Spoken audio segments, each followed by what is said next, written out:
नमस्कार. मी विजय भोसले, फलटण. माझी एक रोपवाटिका आहे, कृषिका रोपवाटिका म्हणून फलटणला.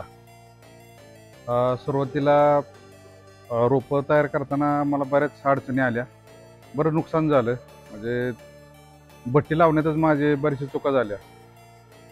इकडे-तिकडे विचारून बघितलं, पण जरा बऱ्यापैकी माहिती मिळाली. पण नुकसान काय टाळायचं थांबत नव्हतं, म्हणून मी थोडासा व्यवसाय कमी केला होता. पण नंतर पाटील साहेबांची मशीन आपण ऊस डोळा तयार करायची.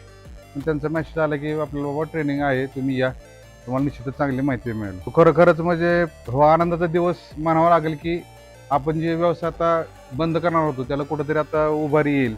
आणि निश्चितच तसं घडलं इथं आल्यानंतर. अगदी बेण्याची निवड करण्यापासून अगदी आता आपण भट्टी लावणार आहोत, भट्टी कशी लावायची त्यातले बारकावे बारकावे आपल्याला माहीत नसतात. आणि साहेबांनी सांगितल्याप्रमाणे त्यांनी आज 10 वर्ष काम केल्यानंतर कुठेतरी आता नर्सरीला चांगले दिवस आले. तसं मग आमचे 10 वर्ष गेलो असतो तर आम्ही म्हणजे संपलोच असतो. हा उद्योग व्यवसाय करू शकलो नसतो. कारण हा जे व्यवसाय करायचा एक म्हणजे माझा तर असा उद्देश होता की शेतकऱ्यांना आपण चांगलं रोपं चांगल्या बियाण्यापासून निवडून चांगले रोपं आपण द्यावीत आणि त्यांनी आपल्या नर्सरीचं नाव घ्यावं की बाबा काय नाही, ह्या नर्सरीतून मी चांगली रोपं आणल्यात आणि निश्चितच मला चांगला त्याचा फायदा झाला आहे. कारण आमच्या पट्ट्यात पडले तर 30-40 टन एकरी आपण उत्पन्न घेतो.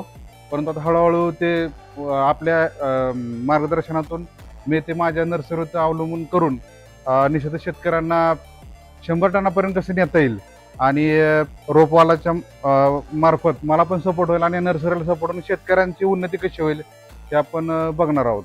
धन्यवाद.